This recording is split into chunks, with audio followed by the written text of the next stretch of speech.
Ballari VIMS ಐಸಿಯುನಲ್ಲಿ current ಹೋಗಿ ವೆಂಟಿಲೇಟರ್ನಲ್ಲಿದ್ದ 3 ಸಾವಾಗಿದೆ. ಸರ್ಕಾರಿ ಪ್ರಾಯೋಜಿತ ಕೊಲೆ ಅಂತ ಸಿದ್ದರಾಮಯ್ಯ, ಆಕಸ್ಮಿಕ ಸಾವು ಅಂತಿದೆ ಸರ್ಕಾರ.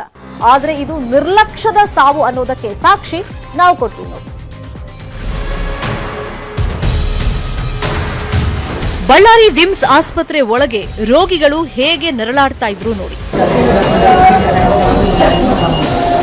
ಕರೆಂಟ್ ಇಲ್ಲ, ಇವಾಗ 10 ಗಂಟೆ ಆಗಿ ಬಂದಿದೆ. ಈಗ ಪೇಷಂಟ್ ಎಲ್ಲ ಸೀರಿಯಸ್ ಆಗಿದೆ, ಐಸಿಯುನಲ್ಲಿದೆ ಪೇಷಂಟ್ಗಳು.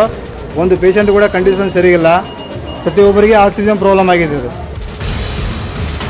ನರಳಾಡಿ ವಿಮ್ಸ್ನಲ್ಲಿ ರೋಗಿಗಳು ಸತ್ತಾಗ ಹೇಗೆ ಗಲಾಟೆಯಾಯಿತು, ಗಲಾಟೆ ಆದಾಗ ಪೊಲೀಸರು ಬಂದಿದ್ದಕ್ಕೆ ಸಾಕ್ಷಿ ಈ ವಿಡಿಯೋ. ಎಲ್ಲ ಪೇಷಂಟ್ ಡೆತ್ ಆದವರೆಲ್ಲ ಸ್ವಲ್ಪ ಜಗಳ ಮಾಡ್ತಾ ಇದ್ದಾರೆ ನೋಡಿ ಸರ್, ಪೇಷಂಟ್ ಇದರಿಂದ. ಬಳ್ಳಾರಿ ವಿಮ್ಸ್ ಆಸ್ಪತ್ರೆ ಒಳಗೆ ನಿನ್ನೆ ಬೆಳಗ್ಗೆ 10 ಗಂಟೆಗೆ ನಡೆದ ಘಟನೆ ಇದು.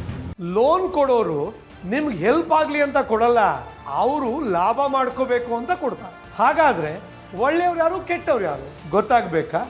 ಫ್ರೀಡಮ್ ಆಪ್ ಅನ್ನ ಈಗಲೇ ಡೌನ್ಲೋಡ್ ಮಾಡಿ. ಕರೆಂಟ್ ಸಮಸ್ಯೆ ಅಂತ ರೋಗಿ ಕಡೆಯವರೇ ಹೇಳ್ತಿರೋ ವಿಡಿಯೋ ಇದು. ಕರೆಂಟ್ ಹೋಗಿದ್ದು ನಿಜ, 3 ರೋಗಿಗಳು ಸತ್ತಿದ್ದೂ ನಿಜ. ಆದ್ರೆ ಮಂತ್ರಿಗಳು, ಶಾಸಕರು, ಅಧಿಕಾರಿಗಳೆಲ್ಲ ದೊಡ್ಡ ಡ್ರಾಮಾನೇ ಮಾಡಿದ್ರು. ಸೀರಿಯಸ್ ಇದ್ರೂ ಗ್ಯಾರಂಟಿ ಇರ್ಲಿಲ್ವಂತೆ.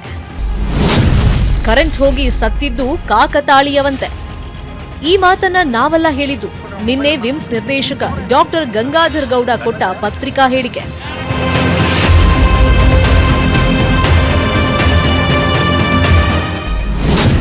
ಸತ್ತಿದ್ದು 3 ಅಂದ್ರು ರಾಮುಲು. 2 ಸಾವು ಎಂದ ಶಾಸಕ ಸೋಮಶೇಖರ್ ರೆಡ್ಡಿ. ಮೌಲಾ ಹುಸೇನ್ ಅನ್ನಂತವ್ರು ಅಡ್ಮಿಟ್ ಆಗಂತ ಟೈಮಲ್ಲಿ ಮೂತ್ರಪಿಂಡಗಳ ತೊಂದರೆ ಇತ್ತು, ಜೊತೆಲಿ ಅವ್ರ ಹೈ BP ಇತ್ತು, ಅವ್ರಿಗೆ ರಕ್ತದ ಒತ್ತಡ ಇತ್ತು, ಬ್ರೈನಲ್ಲಿ ಕೂಡ ಸಾಕಷ್ಟು ಇಂಜುರೀಸ್ ಇತ್ತು. ಹಂಗಾಗಿ ಅವರ ಡೆತ್ ಆಗಿದ್ದಾರೆ ಅಂತ ಪ್ರಾಥಮಿಕ ಬಂದಂತ ವರದಿ.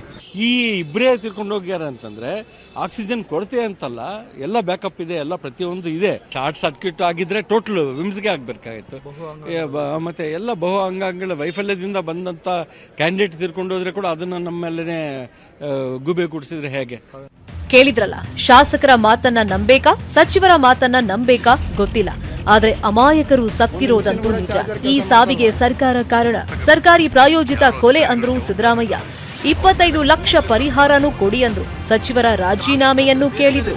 ಕೇಳಬೇಕಾ? ವಿಧಾನಸಭೆ ಅಧಿವೇಶನ ಸಂತೆ ಆಗೋಯ್ತು. ಏನ ಕಾಯಿಲೆ ಬಂದು ನ್ಯಾಚುರಲ್ ಕೋರ್ಸ್ ನಲ್ಲಿ ಸತ್ತೋಗಿದ್ರೆ ಓಕೆ, ನಮ್ ತಪ್ಪಿನಿಂದ ಸಾಯ್ಬಾರ್ದಲ್ಲ ಯಾರು. ಅದಕ್ಕಾಗಿ ಈ ಜವಾಬ್ದಾರಿನ ಹೊರಬೇಕಾಗ್ತದೆ. ಆಕಸ್ಮಿಕವಾಗಿ ಸರ್ಕಾರಗಳು ನಡೆಯುವಂತ ಟೈಮಲ್ಲಿ ಈ ರೀತಿ ಅನಾಹುತಗಳಾದಂತ ಅವ್ರದ್ದು ಸರ್ಕಾರ ಬಹಳಷ್ಟು ನಡೆಸಿದಾರ.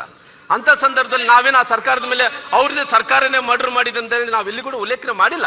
ಅಲ್ಲೊಂದು ಆಕಸ್ಮಿಕ ಸತ್ತಾದ್ರೆ ಸರ್ಕಾರ ಪ್ರಾಯೋಜಿತವಾದ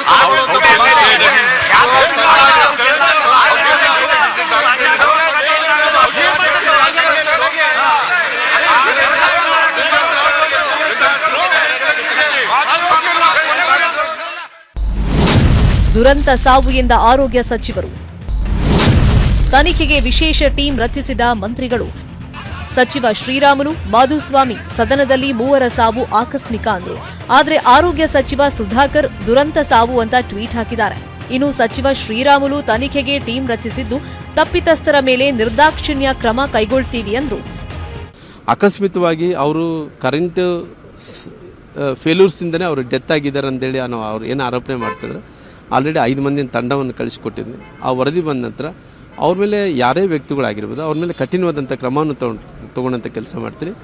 ಕೋವಿಡ್ ಟೈಮ್ನಲ್ಲಿ ಚಾಮರಾಜನಗರದಲ್ಲೂ ಆಕ್ಸಿಜನ್ ಸಮಸ್ಯೆಗೆ 28 ಜನ ಸತ್ತಿದ್ರು.